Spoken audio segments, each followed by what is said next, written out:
también la problemática existente con la contratación menor, que eso yo creo que ahora mismo, por desgracia, es lo que más preocupa, ¿no?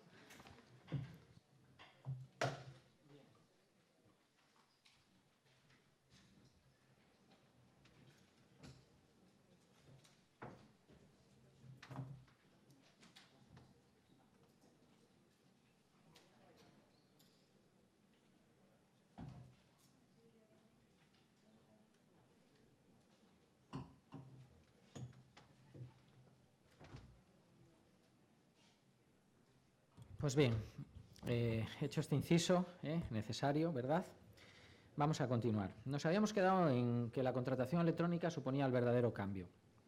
Bien, esta segunda parte va a ser más práctica que la anterior, porque claro, cuando hablas de integridad o de transparencia, ¿de acuerdo? Bueno, pues tiene su aterrizaje en lo práctico, como hemos visto, pero evidentemente no estás hablando de procedimientos. Cuando hablas de procedimientos, pues hablas de mucha más praxis. Bien. Yo os comentaba, o les comentaba, que la contratación electrónica, para mí, en mi opinión, es el verdadero cambio como tal, en el sentido de que es el cambio que ha llegado para quedarse. El punto de partida ya lo teníamos en anteriores normativas, sobre las que no vamos a incidir, y que antes también he aludido, Ley 3092, 11-2007, las siamesas, Leyes 39-2015, incluso Ley 19-2013 de transparencia, e incluso con antecedentes anteriores. Pero bueno, centrándonos en la contratación electrónica, la Ley de Contratos del Sector Público, sobre la que no voy a hacer un análisis normativo, por una cuestión de tiempo y de que está en la ley y que a un año vista ya de la ley es una cosa ya sobrevenida, es decir, ya no tiene más que hablar de lo mismo, ¿no? Sí, quiero conceptualizar una serie de ideas, ¿verdad? ¿Cuáles son? Pues obviamente que la contratación pública electrónica es obligatoria, ¿de acuerdo? Que evidentemente es obligatoria desde el 9 de marzo, que la contratación pública electrónica afecta también a la exclusividad o a utilizar exclusivamente medios electrónicos en las notificaciones y comunicaciones, que la contratación pública electrónica obviamente alcanza la obligatoriedad de presentar ofertas y solicitudes de participación utilizando medios electrónicos, ¿de acuerdo?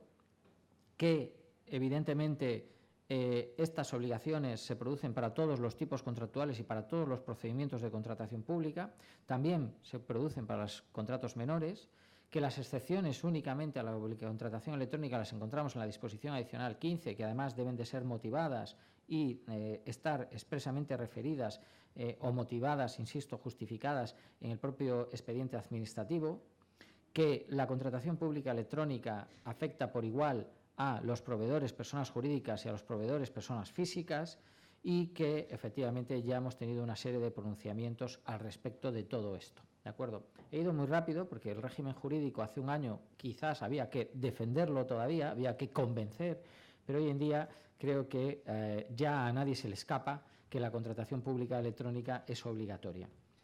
Pronunciamientos hemos tenido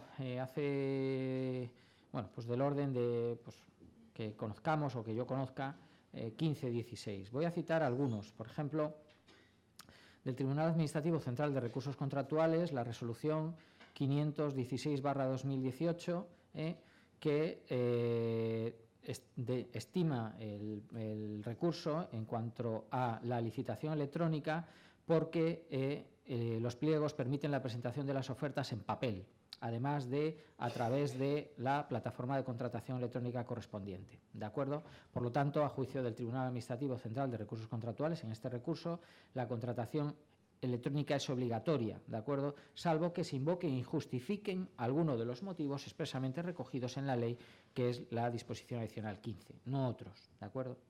Otro pronunciamiento, hay, ya insisto, unos 15. He traído 4 porque, bueno, he creído que son los más expresivos. Esto no, quizás me olvidé decir una cosa que siempre digo en las formaciones de más in-house, más in company, de más cercanía, que casi es la más importante de todas cuando me presento y demás. Y digo que la ley no la he hecho yo, o sea, la ley es la que tenemos y en ese sentido es la que tenemos que aplicar. Bueno, dicho esto, otro pronunciamiento es el Tribunal Administrativo Central de Recursos Contractuales, ¿vale? el recurso 808/2018, que también estima porque la oferta del adjudicatario se presenta en papel, es decir, el órgano de contratación adjudica, de acuerdo, a un adjudicatario que presentó su oferta en papel y otro licitador interesado en todo su interés legítimo, además recurre. El órgano de contratación, fijémonos aquí la casuística de la motivación, alega que es la más ventajosa. De hecho, seguramente si no tuviéramos esta obligación formal y legal de la contratación electrónica, efectivamente sería más ventajosa, y que excluir dicha oferta supondría un formalismo excesivo. Bien, el Tribunal Central, insisto, no está de acuerdo y le dice que la contratación es obligatoria por ley. Y con eso está dicho todo. Y además, en este caso, también lo reflejaban los pliegos, el propio órgano de contratación, para más INRI. Otro caso, es la tercera, traigo 4 nada más.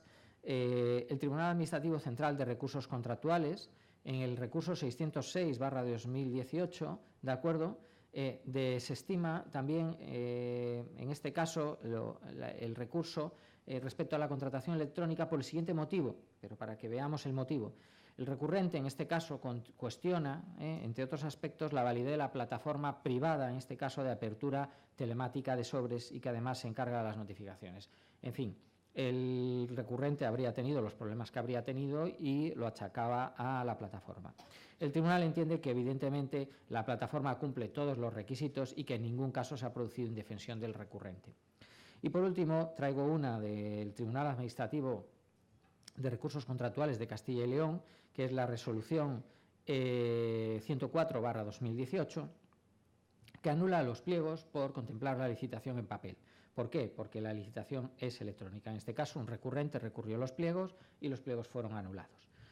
Bien, tenemos que entender que la contratación pública electrónica, y aunque a continuación haré un resumen de la doctrina de los tribunales hasta el momento, tenemos que entender lo siguiente de la contratación electrónica, que supone, es un derecho a enterarse por Internet, en este caso por la red, por la red de redes, de un negocio jurídico para el licitador. Lo que son obligaciones para los poderes adjudicadores se convierten en derechos para la contraparte, en este caso.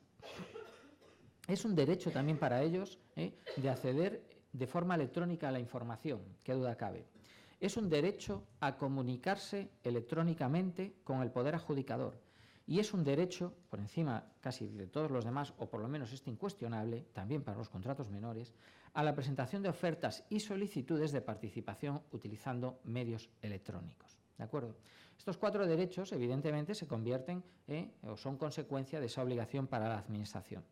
Y además traigo a colación una sentencia del año 2011 del Tribunal Superior de Justicia de Madrid, la número 498 del 2011, insisto, y abro comillas. Si un ciudadano pide que las comunicaciones sean electrónicas, la Administración debe cumplir esa exigencia y no hacerlas por el formato tradicional.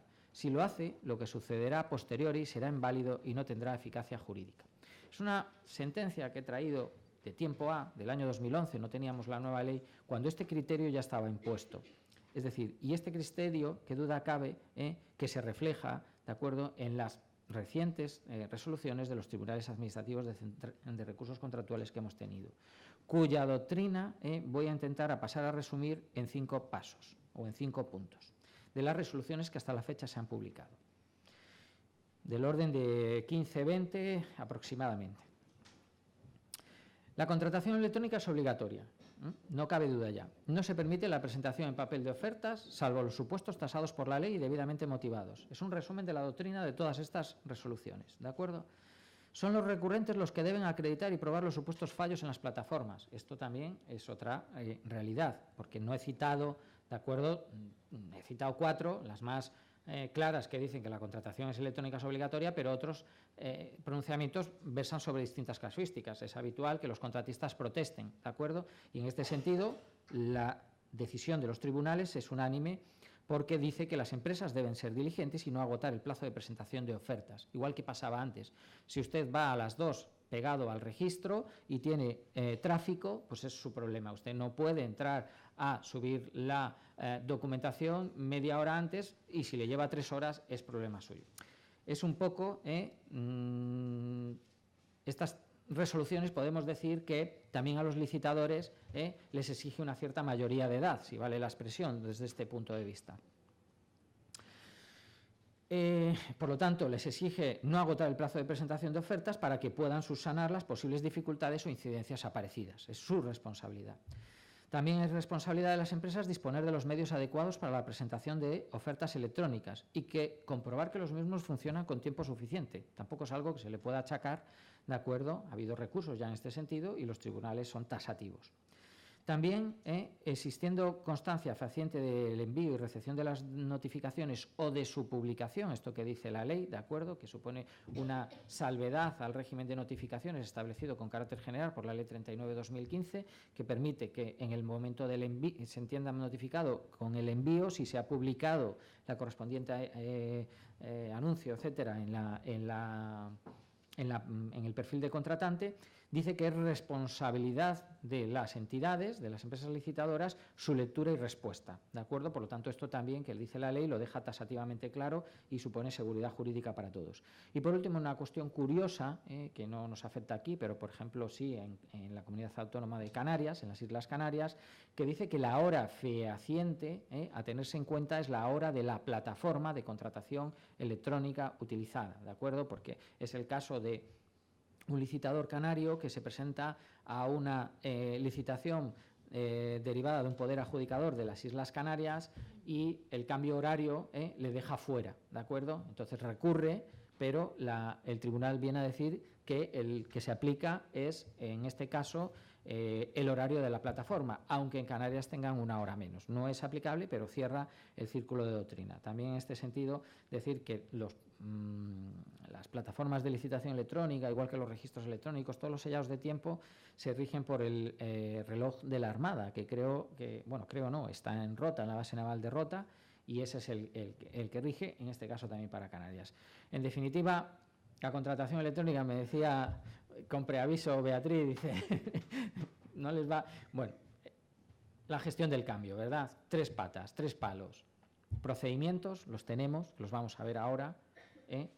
Tecnología, obviamente existe, la rueda está inventada, acordaros que así acababa, y podemos seguir tirando de un carro con ruedas cuadradas lleno de piedras, y por último, las personas. Por lo tanto, realmente en la gestión del cambio, esa tercera pata es la que, tenemos que aplicar organizativamente. Y evidentemente tiene que ser, como yo entendía, porque me decían, no, es que yo lo he vivido, me decían, no, es que claro, sí, pero que eso sea la realidad no quiere decir que deba ser así. Es decir, la concepción, no le podemos obligar al gestor proponente que se aprenda la ley de contratos como nosotros, pero sí que tenemos que decirle de las responsabilidades que conllevan, ¿de acuerdo?, de cuál es su papel en la contratación pública y, sobre todo, y muy importante, dotarle, porque no se le puede pedir esa exigencia, ¿de acuerdo?, dotarle de las herramientas precisas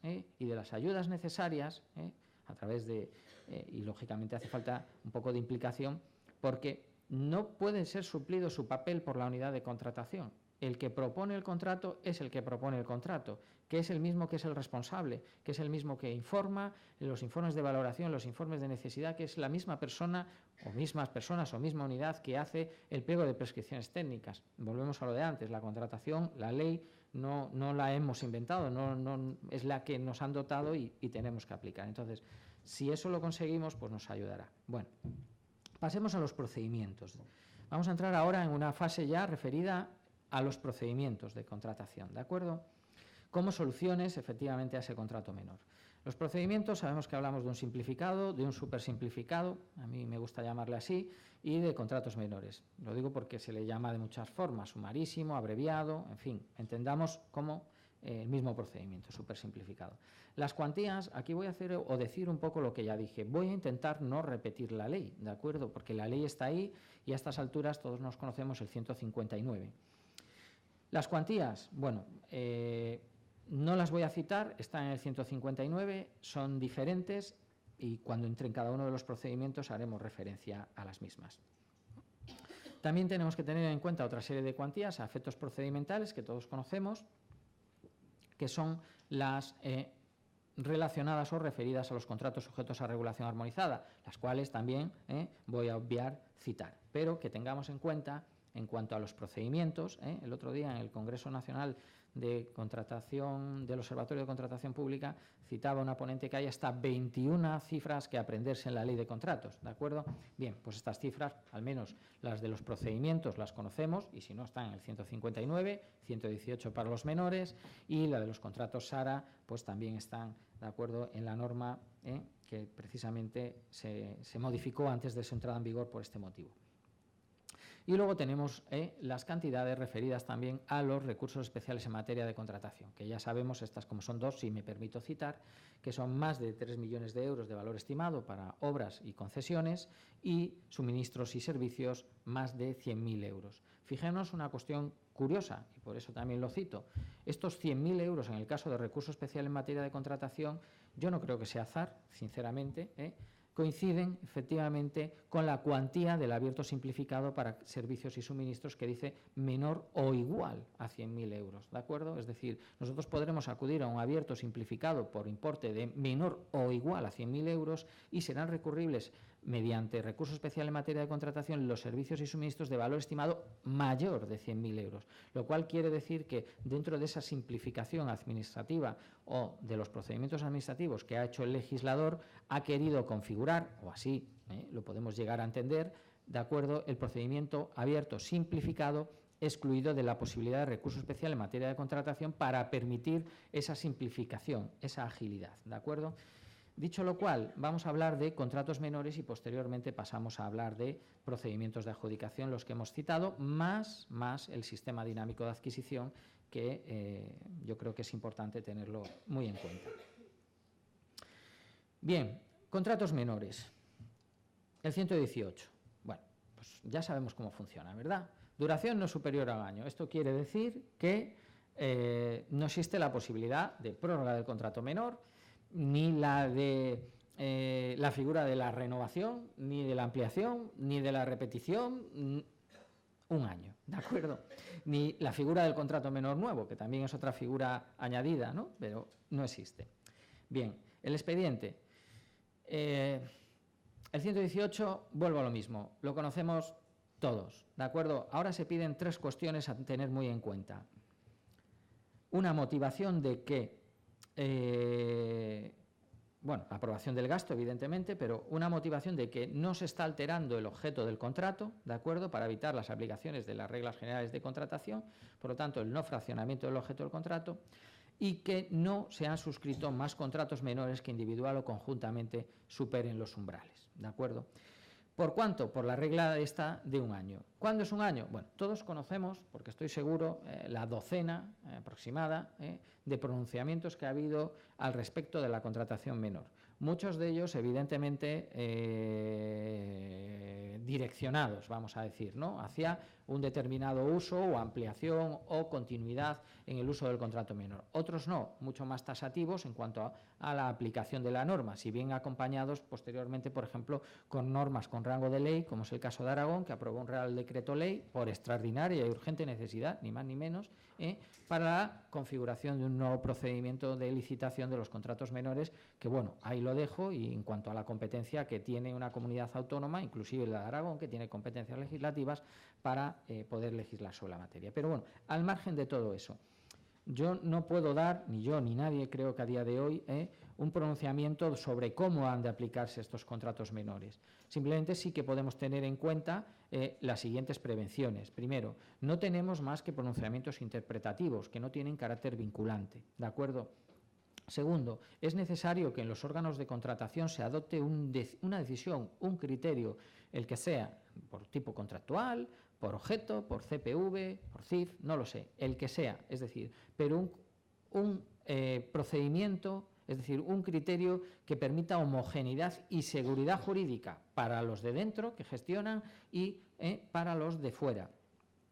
Evidentemente, yo entiendo todo esto, añadido a las normas de publicación que he dicho, entiendo todo esto, bueno, y otra cuestión muy importante también, donde creo que se debe poner mayormente el acento, no es tanto donde se está poniendo en cuanto a la no superación del límite cuantitativo, Y respecto a lo del año, pues es evidente que yo soy de la opinión que es mucho mejor utilizar el año natural, el ejercicio presupuestario, por pura lógica y pragmatismo, es decir, la opción planteada por la Junta Consultiva de Contratación Administrativa del Estado es mucho más compleja de llevar a cabo y además la mayoría de juntas consultivas en este caso sí han sido casi unánimes en cuanto a la utilización del año natural. Evidentemente, desde el punto de vista de la gestión y hasta de los propios programas de gestión contable que se llevan, es infinitamente más sencillo y hasta parece que más lógico. Bien, dicho lo cual, yo creo que el acento no se debe poner tanto, que también, en ese control, sino sobre todo en el no fraccionamiento del objeto del contrato, ¿de acuerdo? Porque decía que teníamos una serie de pronunciamientos no vinculantes de carácter interpretativo, que necesitábamos adoptar un criterio para tener homogeneidad y seguridad jurídica, pero sobre todo también lo que quiero decir es que los pronunciamientos sobre el fraccionamiento ilícito del objeto del contrato no van a cambiar. Es decir, cuando se pronuncien los órganos con competencias y con carácter vinculante que tienen que pronunciarse, no van a cambiar la doctrina respecto del del fraccionamiento del objeto del contrato. Esto ya viene siendo así hace muchísimo tiempo y tenemos pronunciamientos de los tribunales contables, Tribunal de Cuentas, tenemos pronunciamientos o sindicaturas incluso de cuentas, cámaras de cuentas, tenemos pronunciamientos del orden jurisdiccional penal e incluso tenemos pronunciamientos, bueno, por doquier. Hay bastantes sentencias, pues me viene a la cabeza, o podríamos con un poco de tiempo, porque lo tengo en el mismo pendrive, sacar ahora mismo pues del orden de 10, 12 sentencias y de también otros 10, 12 pronunciamientos respecto al fraccionamiento del objeto del contrato. Ahí es donde creo que debemos poner el verdadero acento para evitar eso, y no tanto en la superación de los límites, que insisto también. Al final, esto se concluye en dos cosas, bajo mi punto de vista. Necesitamos racionalizar obligatoriamente la compra mayor, también la compra, de acuerdo, no sujeta a regulación armonizada, y la compra menor. Es necesario la realización o dotarse de un protocolo de tramitación interna, de acuerdo, en los órganos de contratación. Protocolo de tramitación interna de los contratos menores, ¿de acuerdo? Que establezca cuáles son los pasos a seguir para que estos cuellos de botella, estos límites, sean correctamente aplicables. Debe de haber una solicitud, esto es adaptable a cada uno, es una idea general, aplicable, evidentemente, y evidentemente si esto lo tenemos por medios o trámites electrónicos, infinitamente mejor. Una propuesta de contrato, ya sea, depende de lo que diga la organización y su instrucción, dotado de una oferta o de tres, es decir, una propuesta de contrato menor, insisto, los tres presupuestos indicando orden de preferencia, sabemos que no es obligatorio, pero bueno, se puede poner, en definitiva, una propuesta, de acuerdo, describiendo la necesidad y de por qué no hay otra forma de contratarlo que no sea por contrato menor. Esto debe ir al envío del servicio correspondiente. Cada organización lo tiene que decidir, saber. Pongamos que puede ser el servicio de contratación, pongamos que esto teniendo adaptación en la organización de cualquier unidad. Y ahí se deben de llevar a cabo una serie de comprobaciones, que no digo yo que tenga que ser, insisto, el servicio de contratación, pero los pasos serían los siguientes. Comprobación de ese importe a lo largo del ejercicio presupuestario. Evidentemente tendríamos que llevarlo a cuenta, pero luego hay otra comprobación muy importante, que es la que no se hace, la que se obvia, la comprobación del objeto. Esa se obvia. ¿Por qué? Porque muchas veces no se obvia porque sí, ni porque hagamos las cosas mal, porque no tenemos los medios, y esto lo sé porque me lo han dicho gestores, no tenemos los medios para saber eso, ¿de acuerdo? Por lo tanto, la comprobación del objeto debe llevarse a cabo desde el punto de vista de si nos hemos dotado de otros sistemas de contratación y tenemos otros contratos en la organización que tienen incluido ese objeto, ese contrato menor debe ser rechazado para que sea contratado por la vía de ese contrato ya contratado en la administración. Y aquí es donde entra la figura ya el avance de los sistemas dinámicos de adquisición. ¿De acuerdo? Tenemos un nuevo sistema de contratación pública. Podemos hacer las cosas como venimos haciéndola, ¿de acuerdo?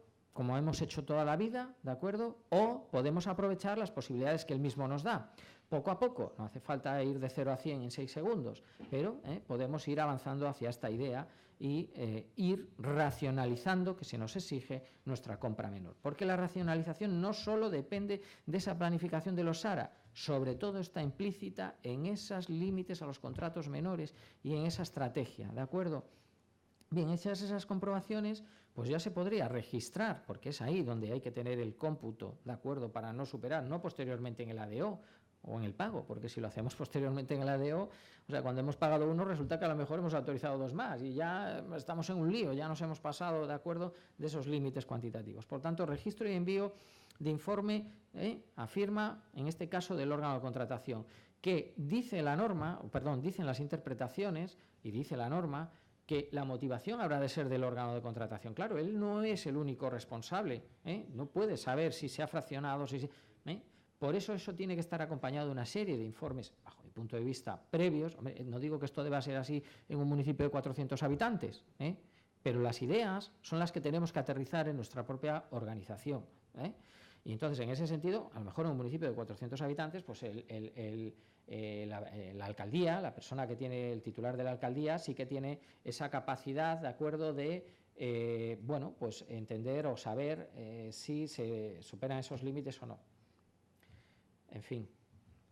Bien, dicho lo cual, realizado eso, pues envío a la aprobación del órgano de contratación y a partir de ahí ya, como siempre, aprobación, devolución al órgano de contratación y ejecución del contrato. Pero es necesario llevar a cabo esos 2 controles, ¿de acuerdo? Eso en respecto de la contratación menor. Y para acabar con la contratación menor, voy a decir un pronunciamiento del Tribunal de Cuentas del año, creo que es 2015, y por eso digo, esto no va a cambiar. Es decir, los pronunciamientos que ya son anteriores respecto a la necesidad de planificar y a la no división del objeto del contrato van a seguir siendo los mismos, por muchos informes interpretativos de juntas consultivas que tengamos, ¿de acuerdo? Entonces, en ese sentido, el Tribunal de Cuentas, creo recordar que es un informe del año 2015, donde se analizaba la compra del Instituto Nacional de la Seguridad Social, le hacía 2 mandamientos respecto de la compra y decía la obligatoriedad de racionalizar la compra, incluida la compra menor, ¿de acuerdo?, para evitar la utilización del uso del contrato menor, porque era administrativamente el contrato que más irregularidades podía traer.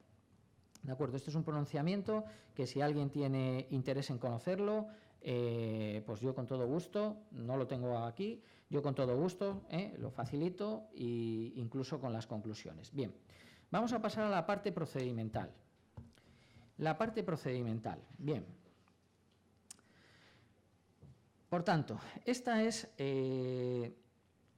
la situación en la que estamos. Obligatoriedad de planificar, hemos hablado de integridad, hemos hablado de transparencia, hemos hablado de exigencia importante de motivación, ¿de acuerdo? Bien, pues ahora tenemos que buscar una salida estratégica, procedimentalmente, ¿de acuerdo?, a esta compra menor, que no podemos, en principio, llevar del mismo modo. Bien. Pues teniendo en cuenta todo lo anterior, aparecen nuevos procedimientos de contratación en la ley. Estos no aparecen porque sí, igual que tampoco se ha generalizado porque sí el uso de la retención de la garantía mediante retención en el precio, igual que no se ha establecido una limitación o una obligatoriedad de dividir en lotes porque sí, igual que tantas cosas, ¿verdad? Igual que no se ha regulado porque sí las prórrogas forzosas. Bien, pues estos procedimientos aparecen efectivamente como salida al cuello de botella que supone la limitación que se quiere hacer a la contratación directa tan característica, ¿de acuerdo?, según la Unión Europea, no porque yo lo diga, ¿de acuerdo?, de la contratación pública en España. Bien, pues en este sentido tenemos varias figuras. Tenemos el sistema dinámico de adquisición, tenemos los supersimplificados, tenemos también los simplificados. Bien, yo voy a establecer lo que para mí sería mi orden lógico de priorización, como salida a la contratación menor, que es de lo que se trata. Podríamos estar hablando una hora más de los contratos menores, pero no vamos a encontrar la solución diferente a la que contempla el 118. Y el 118 dice lo que dice en relación con el 29, en relación con el 131 del informe de necesidad e idoneidad para los contratos de servicios también, de contratos menores, donde en los contratos menores de servicios, dicho sea de paso, por si acaso, también hace falta ese informe de la insuficiencia de medios. Incluso si el mismo no está, el contrato es nulo, y hay una sentencia también del Tribunal Supremo que así lo recoge. Pero bueno, los contratos menores también podríamos decir, ¿cabe la posibilidad de modificar los contratos menores? También cabe la posibilidad de modificar los contratos menores. ¿Cómo? Pues respetando los límites, o sea, los procedimientos establecidos en los artículos 203 a 207 de la ley, y teniendo en cuenta dos cosas: que no se puede superar los umbrales económicos del mismo y que no se puede superar el año. Pero respetando el 203 a 207, que habla de modificaciones previstas y no previstas, y respetando posteriormente lo establecido para cada tipo contractual. Por ejemplo, si estamos en un contrato menor de obras, pues habrá que tener en cuenta el artículo 242, que me habla de las modificaciones de los contratos de obras, pues podré modificar los contratos de obras. Con respecto a la posibilidad de contratación conjunta de obras y proyecto de obras del artículo 234, yo no lo veo porque la propia ley habla de licitación. Por lo tanto, si lo hacemos a través de contrato menor, salvo que licitemos el mismo, pues no lo veo. Es decir, podríamos hablar mucho, pero los contratos menores son los contratos menores, y lo que hay que entender es la excepcionalidad, el carácter excepcional que tienen, ¿de acuerdo? Porque lo dice la ley, porque lo dice la jurisprudencia consolidadísima al respecto. Por tanto, tenemos que intentar buscar salidas. ¿Y dónde están las salidas siempre? Las salidas están en la ley, no están en otro sitio. Y desde ese punto de vista, yo las encuentro por este orden de preferencia, de utilización estratégica y lógica. Para mí, el procedimiento que sustituye a la contratación menor recurrente, que es de la que estamos hablando con carácter general, es el sistema dinámico de adquisición, en primer término. En segundo término, le sigue el supersimplificado. ¿Y por qué no pongo al supersimplificado como primera vía de salida a la contratación menor? Porque yo no puedo en mi organización, con la carga administrativa que ello supone, suplir los X, no voy a hablar ya si decenas, centenas o miles de contratos menores, por decenas, centenas o miles de procedimientos supersimplificados. Porque un procedimiento supersimplificado sí se puede solventar, y ahora lo vemos, pero en el mejor de los casos y de manera hiperóptima, en un plazo de 2 semanas, 7 días hábiles, 8, en fin, 6, bueno, en fin, ¿no? Esto ya es rizar el rizo, pero se puede solventar en un periodo de tiempo, pero todo lo anterior no. Informe de necesidad, resolución de inicio, RC, informe de intervención, informe jurídico, resolución de aprobación, el pliego, o sea, el procedimiento es el mismo. Entonces, desde ese punto de vista, a lo mejor el legislador no ha sido tan ágil, ¿de acuerdo? Sí ha sido ágil al momento procedimental, desde que yo publico, sí, si son bienes de mercados, 5 días, etcétera, vale, todo automático, el sexto puedo estar abriendo y el séptimo puedo estar, como además me permite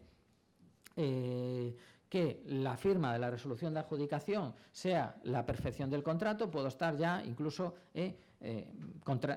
pidiendo o encargando. Bien, por eso no lo veo como primera salida, y sí veo los sistemas dinámicos como sistema de racionalización, porque sí que es verdad que ahí celebraremos un contrato, que hay que pensárselo desde el punto de vista de hacer categorías, y hay experiencias ya en esta comunidad autónoma que empiezan a ser ya sólidas, que así lo demuestran. Y digo esta comunidad autónoma porque estamos aquí, pero hay más experiencias en nuestro territorio, ¿de acuerdo?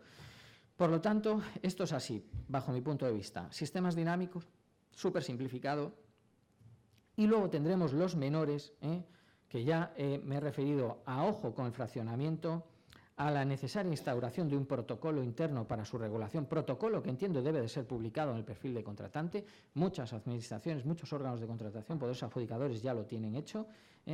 Y luego, ojo con la licitación de los contratos menores, en cuanto a que esto nos permita, que también lo ha advertido, Aragón tiene su propia norma, pero el resto de entidades, ojo a que esto nos permita la superación de los límites establecidos por la ley, que yo no lo veo.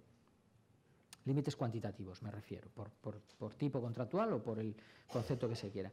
Y luego tenemos el simplificado, que yo lo veo realmente más como una posibilidad de sustitución del llamado o conocido como procedimiento negociado sin publicidad, ¿de acuerdo?, por razón de la cuantía.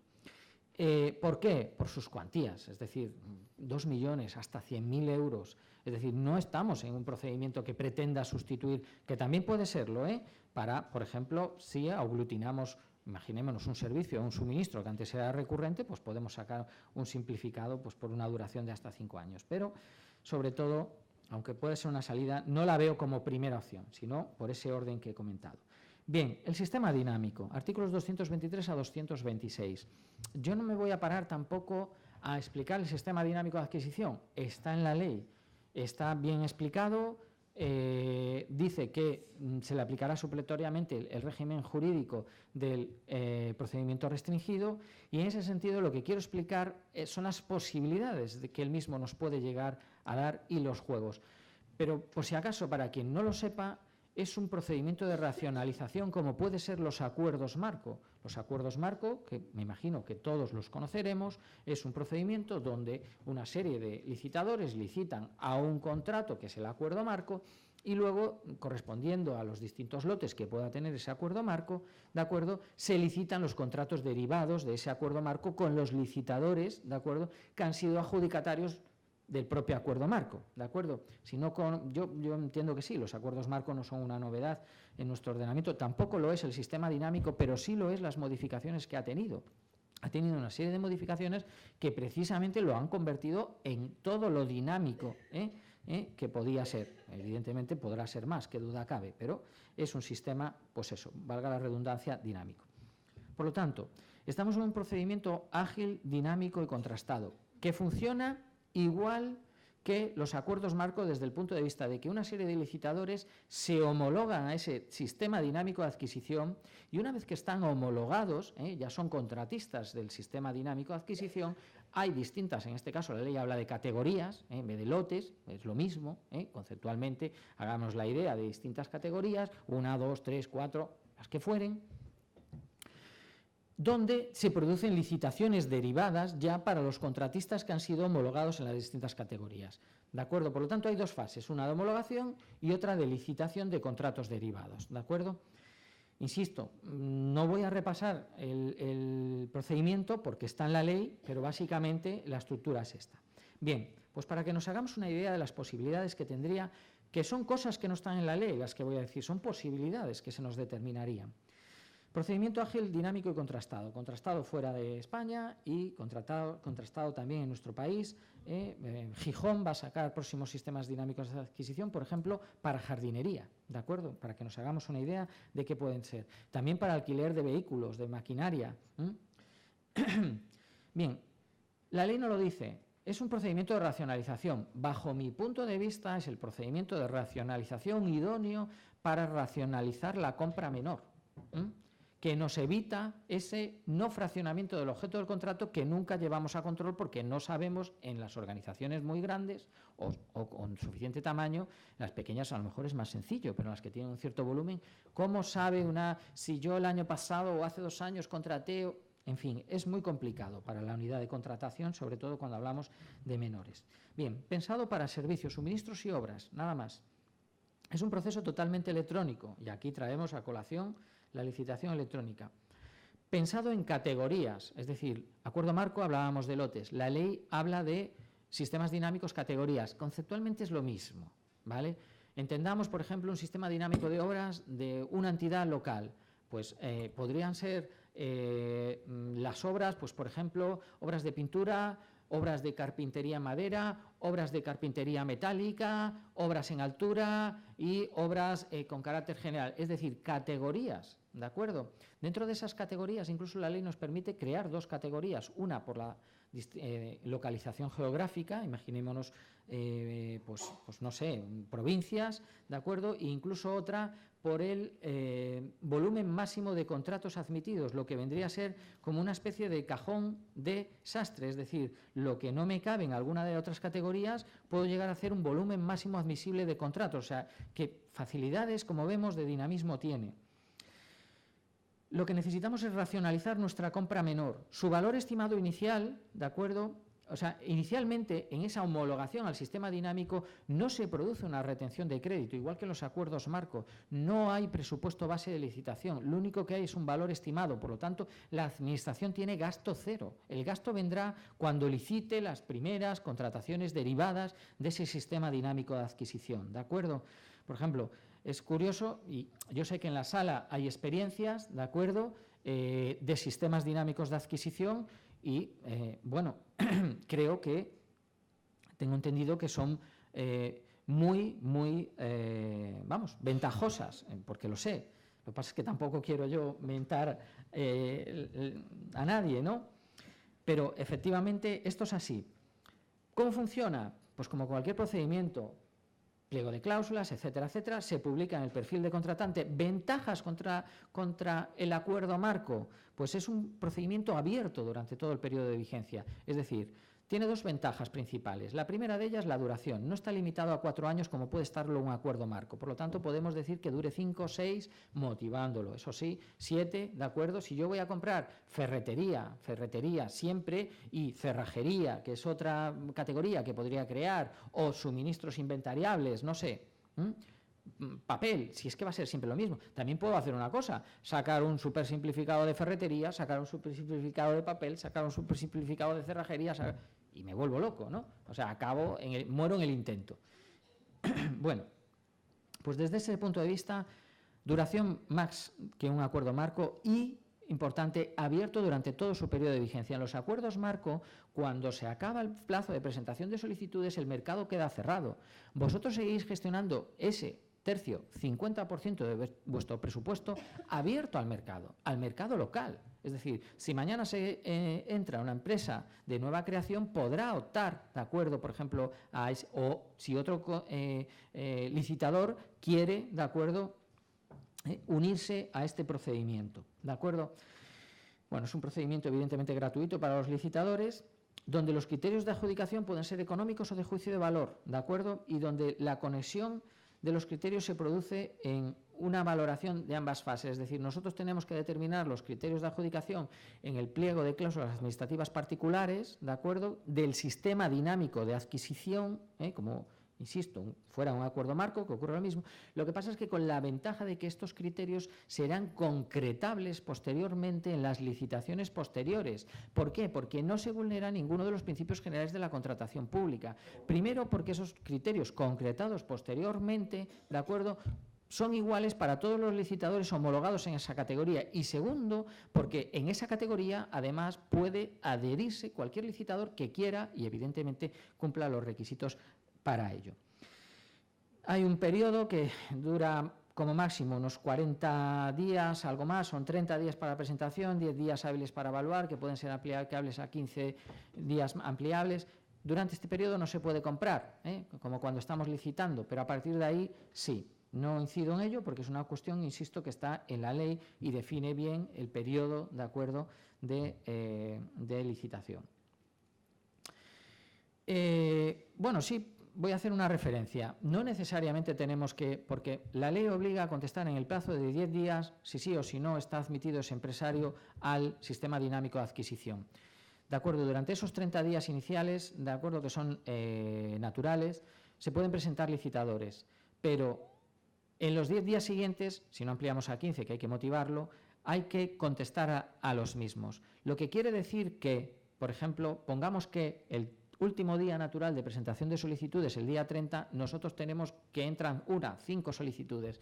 Si el órgano de contratación da salida a esas solicitudes al tercer día hábil, a partir de ahí ya podrá comprar, porque ya no se aplica, quiero decir, son 45 días, bueno, son 30 naturales más 10 hábiles, los que salgan, ¿de acuerdo?, aplicando el máximo, pero ni siquiera tenemos esa necesidad, porque por la misma regla de 3, si el día 25 me llega la última solicitud, espero hasta el 30 y no hay más, y la he contestado esa solicitud del día 25, el día 31 puedo estar comprando, ¿de acuerdo? Eso es como un plazo máximo, y durante ese periodo, pero luego vemos que tiene posibilidades de jugar. Sistemas dinámicos, imaginémonos también, puede ser realizado, pues igual que los acuerdos marcos ha pasado toda la vida, de manera centralizada o descentralizada. ¿Cómo? Pues de manera que el sistema dinámico de adquisición se haga por el órgano de contratación centralizado y permita que las compras derivadas se hagan por los órganos de contratación, imaginemos en aquellas administraciones más grandes de carácter territorial que pueden tener pues efectivamente esa posibilidad de tener, de acuerdo, órganos de contratación que no haya solo uno, sino que haya más, pues a modo de una contratación centralizada. O no podemos hacer eso y en fin, por ejemplo, en las universidades podría ser que efectivamente el sistema dinámico de adquisición se hiciera por la propia universidad, permitiendo posteriormente a las instituciones instrumentales de la misma, como pueden ser las fundaciones, que ya las compras derivadas las hiciera de acuerdo conforme a ese sistema dinámico de adquisición con su propia competencia de órgano de contratación.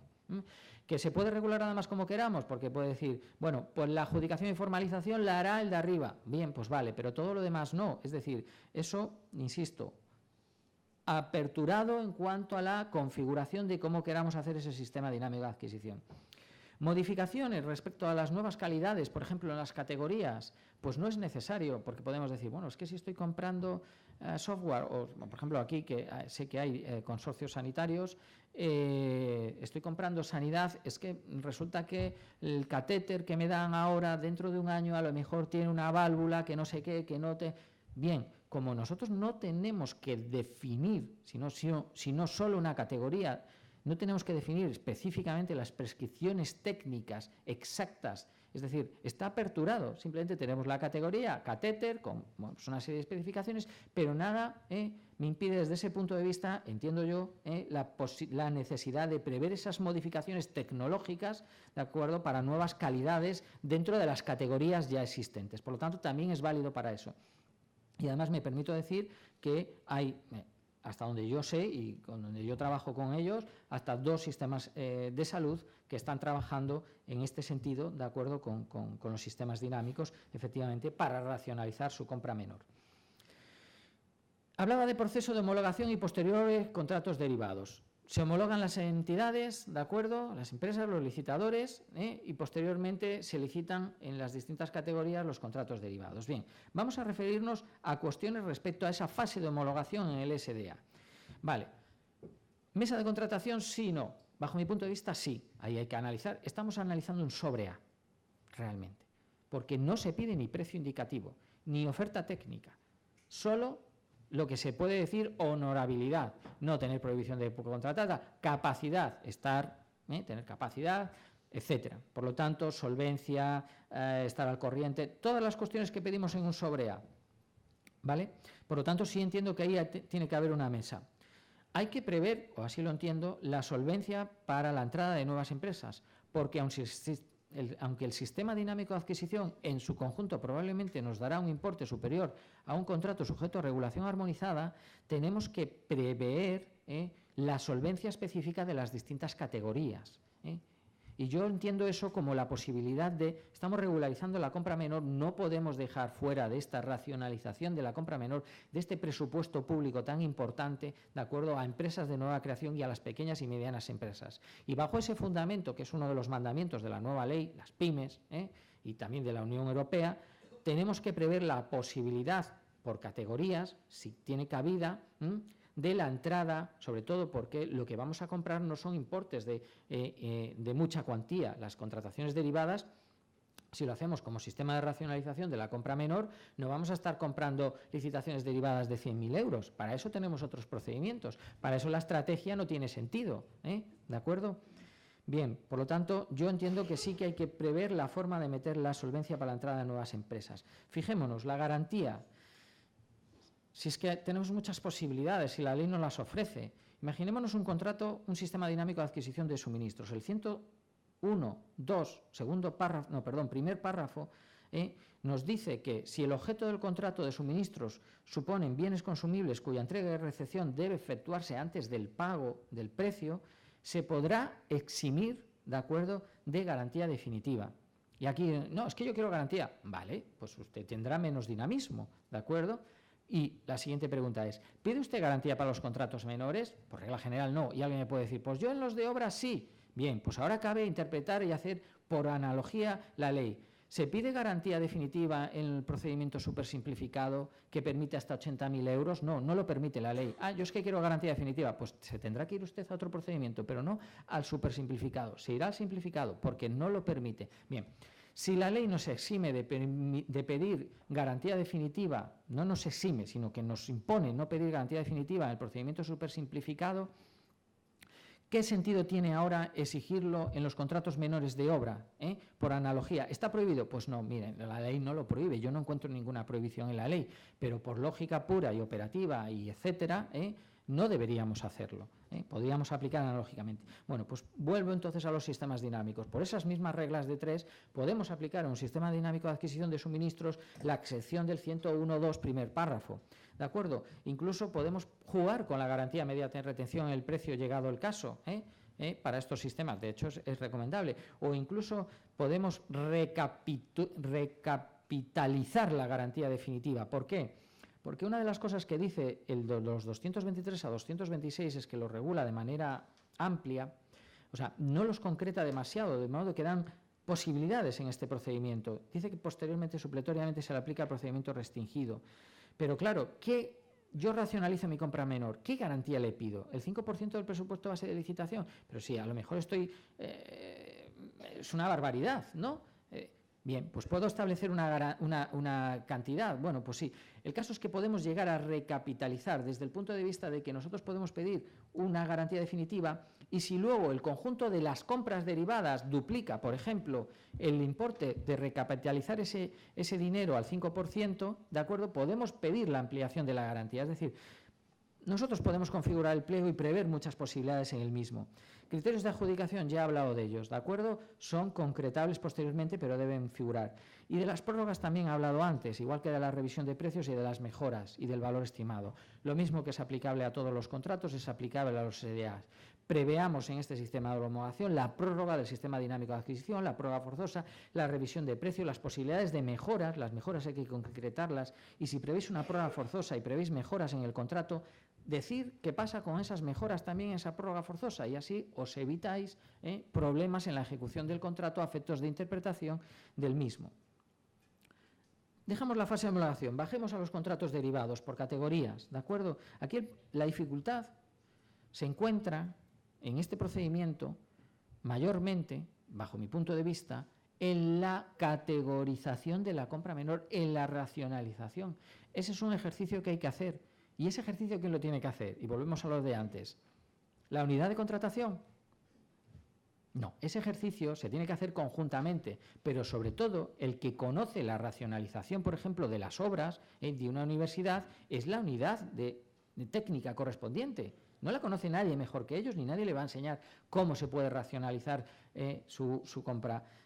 Yo tenía por aquí, que no lo voy a sacar, pero algunos ejemplos los he dicho, un sistema de racionalización de las obras de una universidad, no multicampus, sino de un único campus, realizada por los arquitectos de esa universidad, y son las que he citado. Alguna me he olvidado porque alguna más había, pero eran 6 o 7, no eran más. Bien, contratos derivados. Contratos derivados. ¿Cuál es nuestro problema en la contratación menor? El fraccionamiento del objeto del contrato, primer problema y más importante, y las cuantías.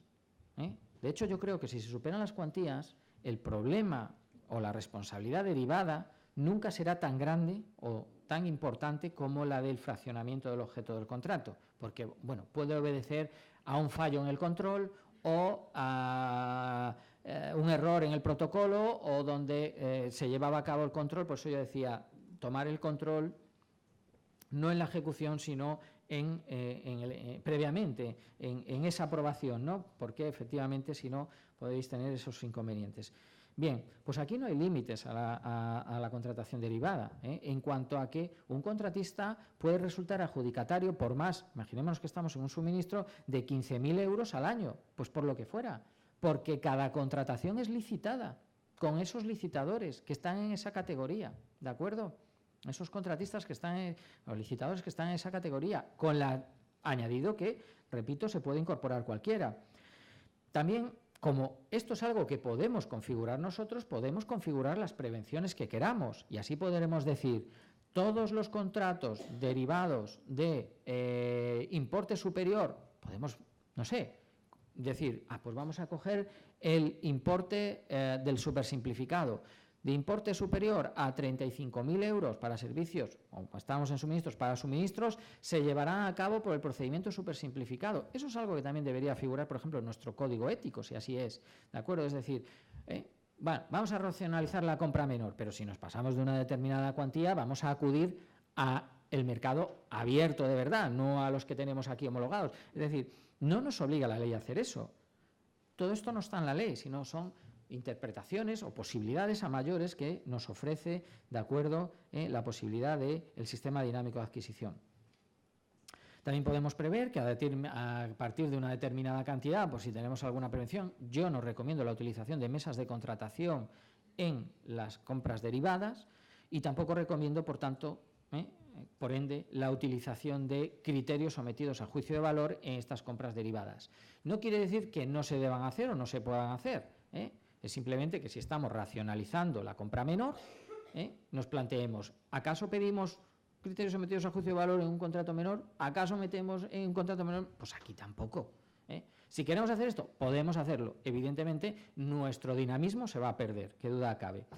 Pero, efectivamente, también, y esto ad cautelam, porque alguna administración así lo ha dicho, precisamente una universidad, es que la gerente tenía dudas Pero vamos a ver, si estamos utilizando licitación electrónica, plataforma de licitación electrónica, la que fuere, apertura automática de las ofertas, en fin, todo trazabilidad, que es lo que tiene la contratación, ¿qué duda va a haber? Si es que además evalúa la propia máquina. Por lo tanto, esos temores, entre comillas, obedecen un poco al desconocimiento, ¿no?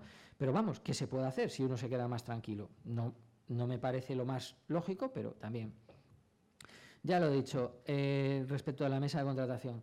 ¿Licitación de los contratos derivados? Pues tan sencillo como un acuerdo marco. Se invita a las empresas homologadas en cada una de las categorías. Yo quiero obras de pintura, pues si tengo homologadas 10, se produce una invitación, ¿de acuerdo? ¿Dónde se fija? Evidentemente, pues sí, tiene que haber a lo mejor un pequeño pliego técnico, ¿acaso? Y un informe de necesidad, evidentemente, pero ¿acaso no lo hay cuando hacéis un contrato menor? No hay un informe de necesidad, no hay de que nos está fraccionando tal. Y muchas veces no incorporáis un pequeño PPT o una descripción, si muchas veces es lo mismo lo que vais a comprar, pero a través de un sistema de racionalización que no os trae problemas en cuanto a los límites, y aparte que es una exigencia derivada de la nueva regulación. Porque, insisto, no busquemos fórmulas a cómo aplicar el contrato menor, porque el contrato menor da para lo que da, no da para mucho más.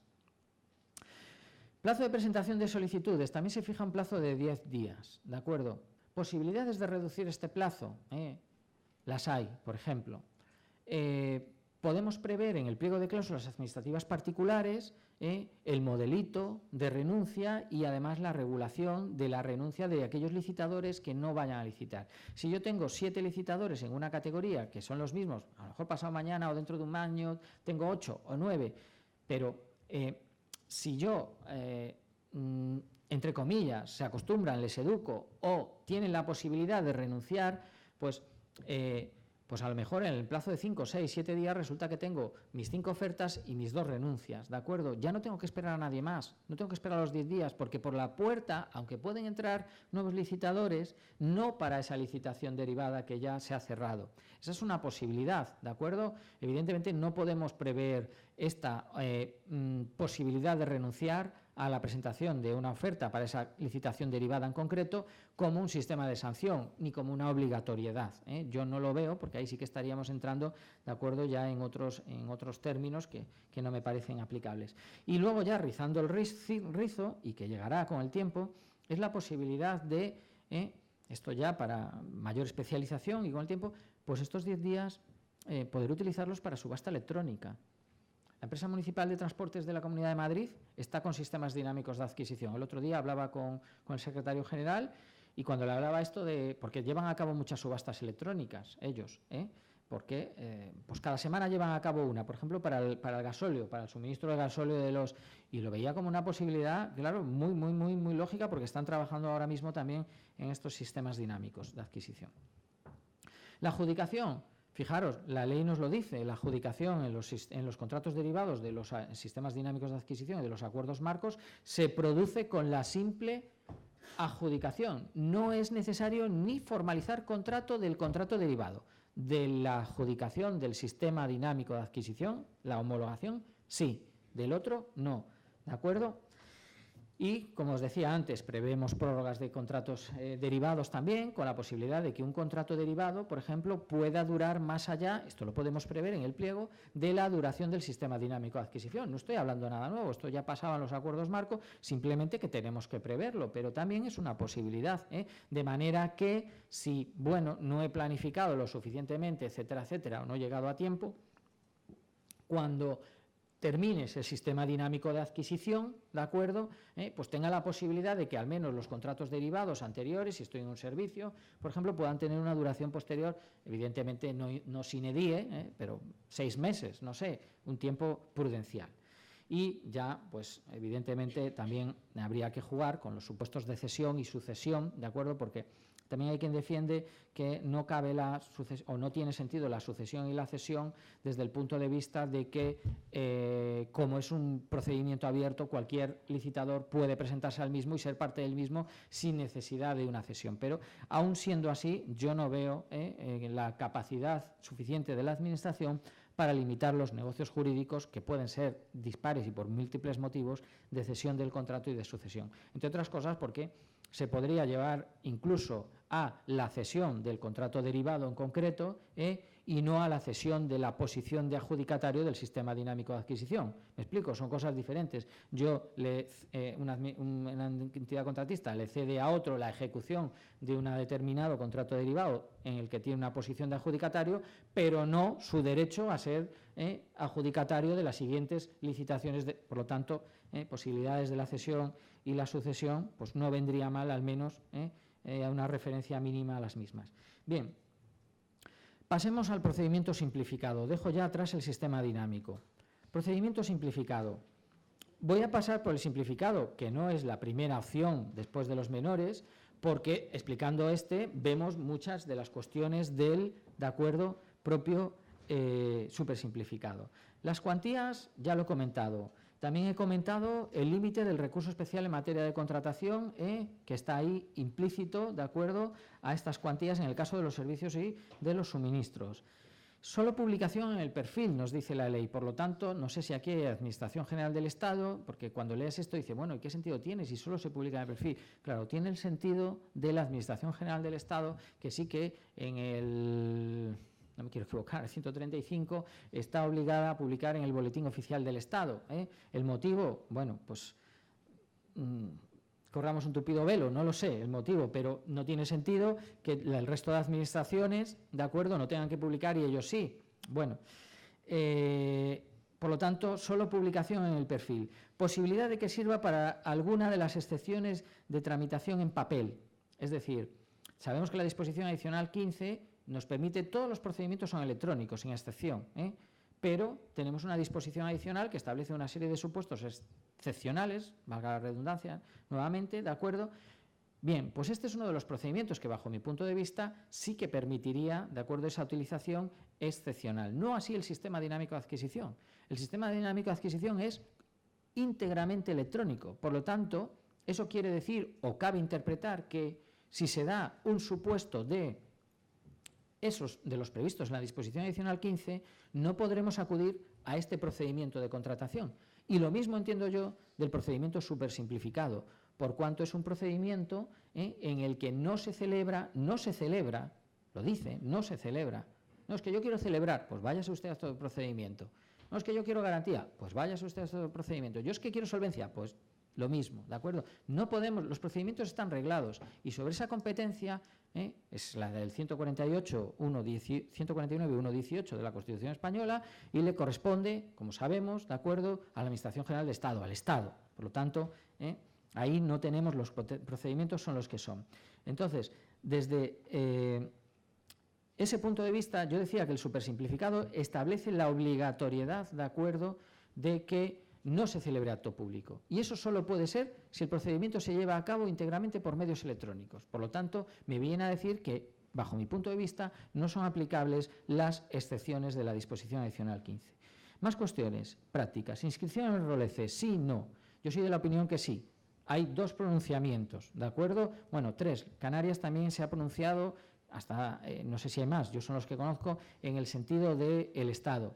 Bien, vale, ahí está. De acuerdo, yo soy de la opinión que sí y me parece aplicable en puridad, no cabe la reinterpretación que ha hecho de la norma y me parece aplicable en puridad el que ha hecho Aragón.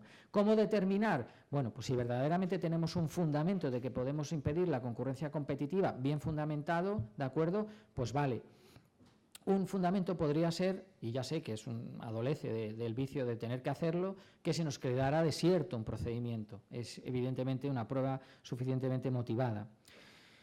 No garantía provisional, no se puede pedir, sino otro procedimiento, también hay que insistir. Pero si yo la quiero, y si yo la quiero, y si yo la quiero. Bueno, pues si la quiere, pídela, pero la ley no lo contempla, ¿no? No DEUC, ¿de acuerdo? No es exigible el DEUC, por lo tanto, no lo pidáis porque esa simplificación en teoría administrativa estáis perdiéndola, ¿de acuerdo? Hay pronunciamientos también de la Junta Consultiva ya que dice que las proposiciones se deben presentar en el registro indicado, por lo tanto no caben otros registros, esto también es importante, ¿de acuerdo?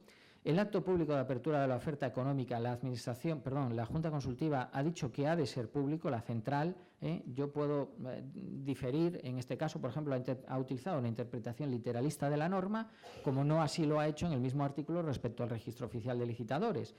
Pero sí que dice, evidentemente, que es así. Bien, mientras no tengamos otros pronunciamientos que nos digan lo contrario, aunque sean interpretativos, evidentemente este acto público de aperturas económicas ha de ser público. Pero bien, aquí se contempla una cuestión que vamos a ir un poquito más allá, porque sabemos que en el simplificado podemos tener criterios sometidos a juicio de valor, con los límites que ya conocéis, 25, 45, etcétera, que no vamos a entrar en ello.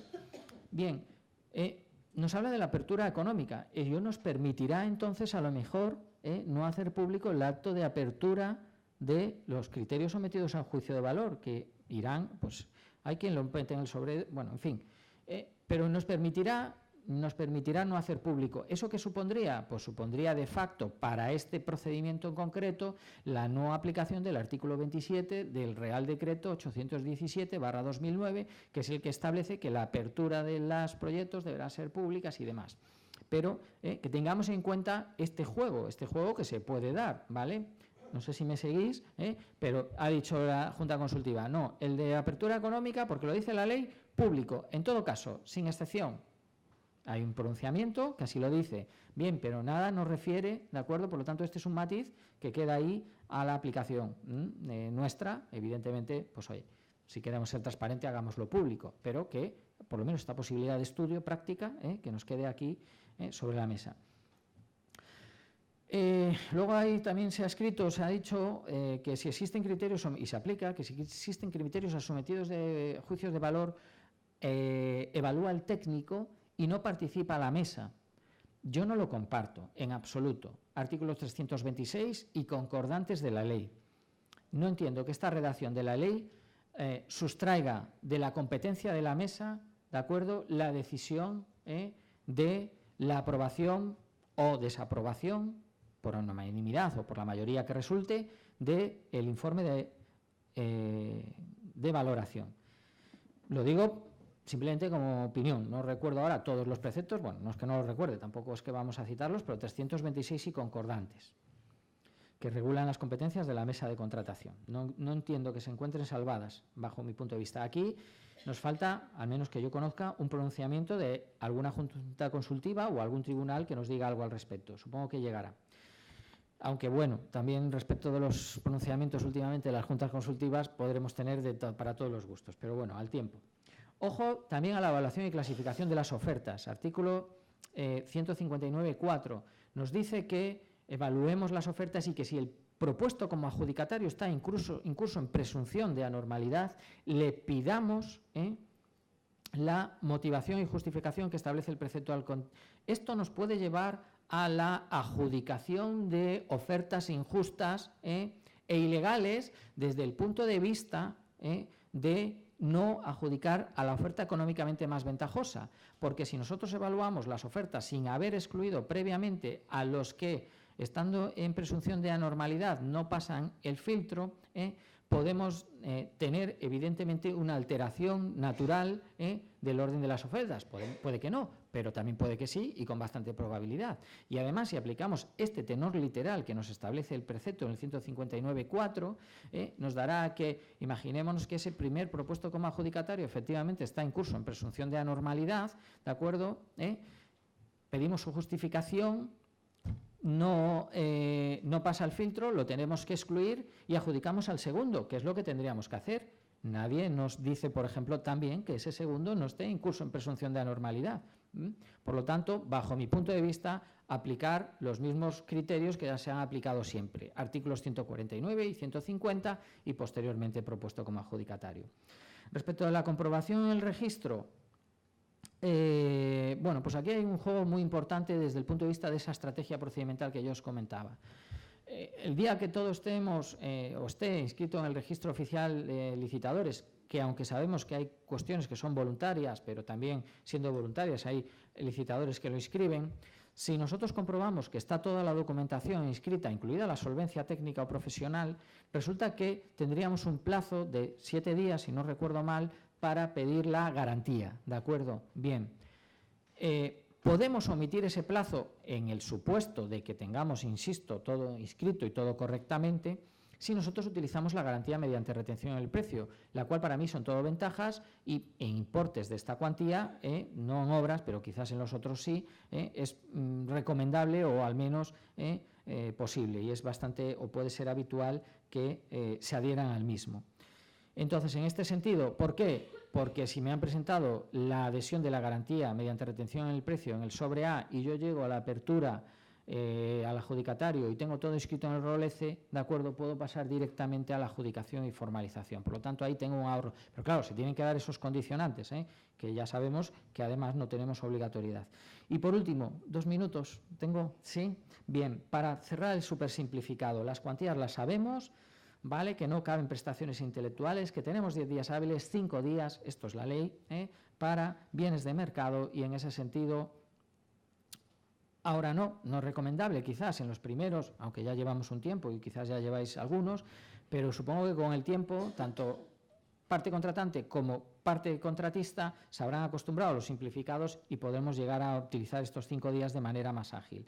No se requiere acreditar la solvencia, ya lo he dicho, sino, en mi opinión, otro procedimiento único sobre, todo esto lo conocemos, que se podrá evaluar automáticamente, informáticamente. No se celebrará acto público de apertura de ofertas, por tanto, en mi opinión, eso quiere decir que es íntegramente electrónico, ¿de acuerdo? Si no se celebrará, no se celebrará, ¿de acuerdo?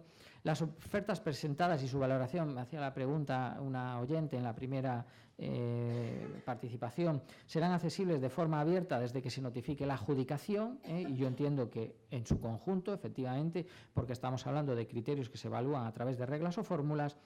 No se requerirá garantía definitiva, y volvemos a lo mismo, sino otro procedimiento, y ya he citado por analogía lo de los contratos menores, podemos pedirla. No veo que la ley lo excluya. Ahora, analógicamente, si no lo pedimos para un contrato de 35.000 euros u 80.000 euros, dependiendo del tipo contractual, ¿cómo lo vamos a pedir de 1, de 15 o de 40? Bien, no parece que tenga demasiado sentido.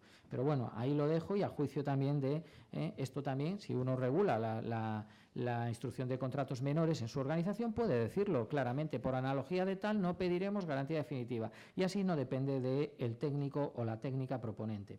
La formalización, basta con la firma de aceptación por el contratista de la resolución de adjudicación. Bien, si es así, yo entiendo que hay que preverlo en el pliego. Por lo tanto, en los pliegos de cláusulas administrativas, preverlo. Igual que si no, prever que se formalizará el correspondiente contrato en el pliego. Por lo tanto, recomendación práctica, clara, prever esta posibilidad en el pliego. La ley lo dice, pero la ley dice podrá. Y podrá no es a juicio de cada caso concreto, es a juicio de lo que se establezca en el pliego. Mesa de contratación, ya sabemos que es potestativa, no hasta cierto punto me parece recomendable su uso, salvo cuestiones muy concretas, y dice que en lo no previsto se aplicará el procedimiento abierto simplificado, que aquí es donde se aplica por supletoriedad esta necesaria inscripción en el registro oficial de licitadores, sobre la que ya hay algunas opiniones dispares de carácter doctrinal, doctrina científica, no doctrina legal. ¿De acuerdo? Todavía no tenemos ningún pronunciamiento. Yo, de momento, soy de la opinión que es requisito también exigible en estos contratos o en estos procedimientos la inscripción en el registro oficial de licitadores. Con esto he terminado. Muchas gracias. Muy amables.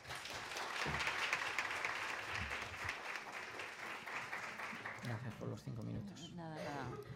Era muy interesante. O sea que... Bueno, ¿alguna pregunta antes de empezar a la siguiente ponencia? Ya, yo creo que como se han ido... Muy bien, perfecto. Bueno, pues muchísimas gracias, Jaime. Como Nada, un siempre, placer, la verdad. Muchas gracias a todos, muy amables.